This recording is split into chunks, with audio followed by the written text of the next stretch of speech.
Oh, I've already seen this. This was fire. This was fire. Zoro tore all of them up too, bro. I was like, alright.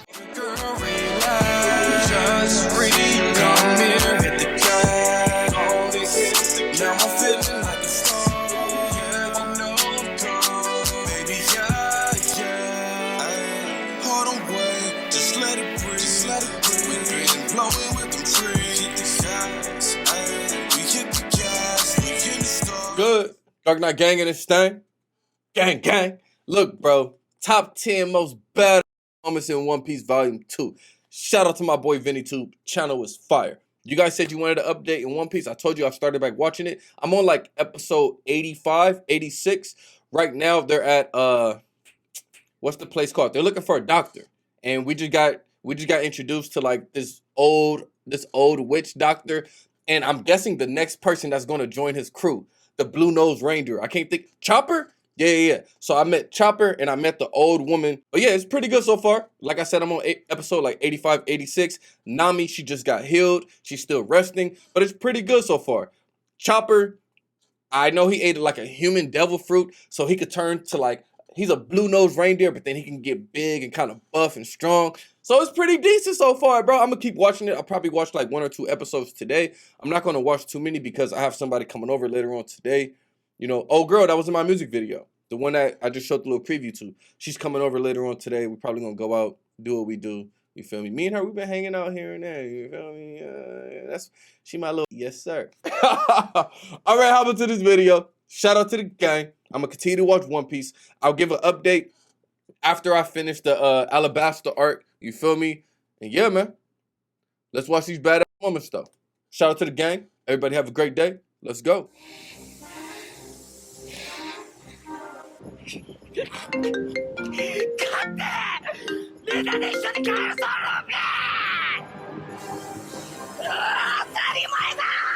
Hey there, anime fans. If you're here, chances are that you've already watched my video of the top 10 badass moments in One Piece. Yes, and if sir. you enjoyed that, then you know why you're here again. Yes, Because it's sir. time for Volume 2. Why? Well, why not? One Piece is full of such brilliant moments of courage, spunk, attitude, and general badassery that it just makes sense to make a second list. In this video, you're going to find both one-on-one encounters and one versus many fights, stylish entrances, and moments of quiet strength where battles are won without raising a weapon. There are moments where the hero doesn't win for a change, and where the villain shows why he's the top boss. Naturally, there are spoilers ahead.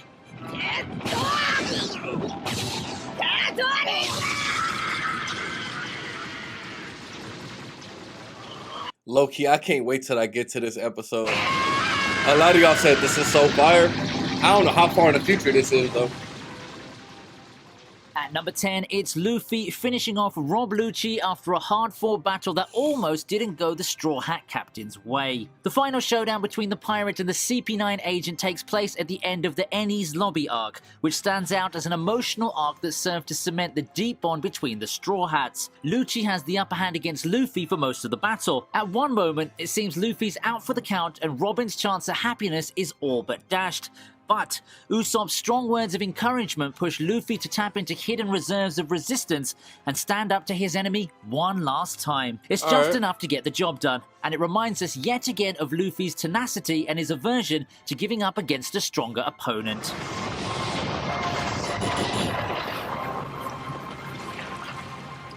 I'm still not a fan of Usopp right now. Usopp is still the worst character, in my opinion. My boy This next Sanji. moment on our list is all style and panache as Sanji, living up to his self-given name of Mr. Prince, makes a timely entrance at Crocodile's base to save his crewmates. Luffy and gang are in all kinds of trouble, locked up in a sea stone cage in a croc-infested room that's flooding fast. The key to the cage lies in the stomach of one very snappy Banana Wani. Using his guile and cunning, Sanji tricks Crocodile into leaving his base. He then breaks into the flooded room and, with a powerful kick that sends one one gigantic croc out of his way saves the day. As for Sanji's Okay. Mr. Prince moniker, well, surely you would have caught on by now. It's a clever bit of foreshadowing by the mangaka Eiichiro Oda, a not so subtle hint to the revelation many arcs later that Sanji's actually a prince of the Vinsmoke family. This dude's a prince? Hopefully I forget that. Sanji's a prince? Up next is Luffy challenging Big Mom a second time. つまらねえ話だな、ビッグマム。結婚しなかったのがローラだろ。 Before they meet in person, the first two interactions between the upstart and the Yonko are telephonic. During their first exchange at the end of the Fishman Island arc, Luffy, fresh off a big win, tells Big Mom on the Den Den Mushi that he's not only eaten all her candy, but that he plans to kick her ass all over the New World. Unlike this spur-of-the-moment provocation, his second challenge to her is more personal and more hostile. Imprisoned on Whole Cake Island and unable to rescue Sanji, Luffy's in a desperate situation, yet he shows his captor no fear. What's more, he treats her with disdain. Naturally, this infuriates Big Mom to no end, but that's exactly Hold the I'm sorry. I got distracted by Nami's big ass. he treats her titties. with disdain. Naturally, this is more personal and more hostile. When did Nami Imprisoned get on so Whole Cake good Island looking? and unable to rescue Sanji, When did Nami get so good looking? Luffy's in a desperate situation, yet he shows his captor no fear. What's more, he treats her with disdain. Naturally, this infuriates Big Mom to no end. Nami's sexy AF. All right, let's keep going. But that's exactly what Luffy wants. This time, his declaration of war conveys not the boast of a kid Found me some more fat material. No, I'm riding kidding. high on the wind, but the conviction of a man who knows what he wants and won't let anything or anybody get in his way, even if it's the most powerful woman in the world. サンジは必ず取り返す。最後に勝つのは俺たちだ。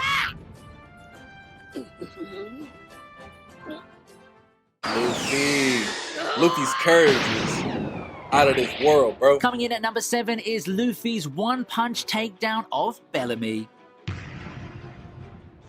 In search of the Sky Island of Skypiea, the Straw Hats arrive in Jaya. There they run into Bellamy the Hyena, a rabble-rousing rookie. Before his character development in the Dressrosa arc, Bellamy's a rather unlikable character. He bullies the weak, he's arrogant, and he's full of himself too. He runs with a nasty crew, he taunts and humiliates Luffy and Zoro for no good reason, but what really puts him at odds with Luffy is that he doesn't believe in dreams and mocks those who do. To him, anybody who believes that Skypiea and its city of gold exists is a fool. Unfortunately though for Bellamy, he also seriously underestimates Luffy, taking him for a weakling and his unwillingness to fight as a sign of cowardice, which earns him a punishing punch to the face from Luffy. It's always satisfying to see a bully get what he deserves, isn't it? Of course, nobody likes bullies. Oh, I've already seen this. This was fire. This was fire. Zoro tore all of them up too, bro. I was like, alright. The shonen fandom loves a superhero who can single-handedly fight an entire army. Yes, Zoro sir. happens to be one such hero. When Yes, he's not lost sir. and wondering about, the swordsman of the Straw Hat Pirates can be an extremely capable first mate to his captain and crew. We saw his incredible loyalty and sacrificing heart in the incident with Bartholomew Kuma, which made our first list of badass moments. But even before that, Zoro showed us this side of his character in Whiskey Peak when he single-handedly defeated 100 bounty hunters, Yeah, this is pretty including dope, a few I'm of not gonna lie. Crocodile's top officers, and saved his sleeping crewmates from their Mhm. evil designs. His sword skills are enough to confuse his opponents into thinking he's the real captain of the crew. Now that he treats the fight not as a life and death situation, but as an opportunity to test out his newly acquired swords, makes him such a badass in our books. I'm not gonna lie, this was a badass moment. I'm not gonna lie. I said I'm not gonna lie twice. Leave me alone. Just keep watching.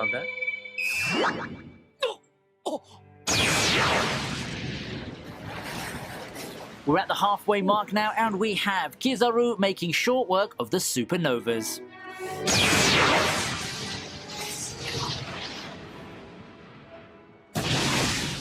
The Sabaody arc makes an important turning point in the Straw Hats' journey. It's where Luffy famously punches a celestial dragon, another moment that made it to our first list. Another reason that this makes this arc significant is that it serves as an introduction to the Supernovas, the 11 top rookie pirates perceived as the next big threat to the world government. Their arrival in Sabaody at the same time and Luffy's antics at the slave auction caused such a stir that it puts them on a direct collision course with the Marines. Their army... Bro, One Piece has so much going on.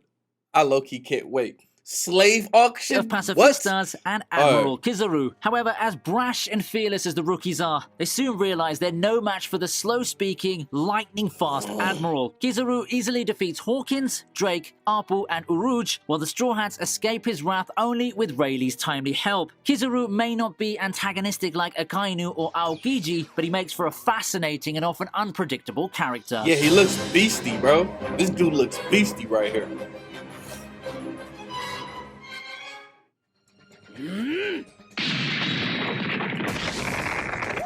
Next up is Sabo revealing his special technique, Dragon's Breath. He looks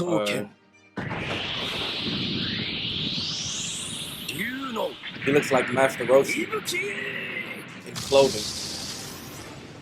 Taken for dead after he drowned as a child, Luffy's sworn brother returns during the Corrida Coliseum tournament in the Dressrosa arc. Taking Luffy's place in the fight, he goes up against such big-name opponents as Diamante and Burgess, disarming both of them easily with his unique Dragon Claw Fist martial arts, while showing the same irreverent and fun-loving fighting style as his brash younger brother. But it's his display of Dragon's Breath that's truly awe-inspiring. Imbuing his clenched fists with Haki and punching them into the ground, Sabo sends a shockwave so great that he completely destroys the arena, sending his opponents and the audience floundering. It is indeed a worthy exhibition of power for the second in command of the Revolutionary Army and the man chosen to inherit Fire Fist Ace's Devil Fruit powers. 貴様一体何を用ができた優勝する未来の海賊王のクルーになろうちゅう男が4カごときに臆しておられるか At number 3, Jinbei returns Big Mom's Sake Cup. This is a quiet moment of courage that's as powerful as the flashiest showdown. With a I wonder if he was talking about Luffy. You know, the future pirate king. I wonder if he's saying unpredictable that's what Luffy's temperament gonna and be. uncontrollable hunger pangs, Big Mom's one of the most terrifying forces in One Piece. Imagine standing up to her at a time when her best laid plans are falling apart and she's ready to lose it. Jinbei not only dares to do just that, but gets away with it too. As Luffy and Gang gatecrash the grand wedding on Whole Cake Island, Jinbei once again states his intention to leave Big Mom's crew and join the Straw Hats. The furious Yonko intends to make him pay with his life, but shockingly fails to do so because the Fishman shows absolutely no fear of her and her powers. Now this is an incredibly powerful scene, made all the better with the drama and the dialogue. It just goes to show that there are few characters as loyal and strong as the gentle Jinbei. Okay. これにてビッグマム海賊団を辞めさせてもらうどうもお世話になりやした雷鳴発見 In the runner-up spot, we have Kaido one-shotting Luffy in their very first encounter in the Wano arc. Luffy looks so dope right here. Clearly, it's a different power Now, up. we've always known that Luffy doesn't think much about picking a fight with a bigger, stronger, meaner opponent. He's done it before, and he does it as soon as he lands in the land of the samurai, where he's supposed to be keeping a low profile. Now, while Luffy does lend a few lucky hits on the punch-drunk Yonko by going all out, we know he's horribly out of his league. There's just no way he can defeat the man who can't be killed even by himself, right? So it's really no surprise when Kaido sobers up just enough to knock Luffy out with one devastating smack of his Black Thunder Club. The captain of the Straw Hats is out for the count despite being in his armament Haki-enhanced Gear 4th Bound Man form. That's just how crazy dangerous Kaido is. With the Wano story still unfolding its mysteries, we can't help but wonder if Luffy's actually up to the task of bringing down the invincible Yonko. いやセカンド Okay, we obviously know Luffy's gonna eventually beat him. You know what I'm saying? But let's keep going. Or maybe not. I don't know what I'm talking That about. brings us I don't know how to strong that number last dude one. is. And taking the top spot is the post-time skip monster trio turning the lethal pacifistas into heavy metal trash. Ooh. All right, Luffy.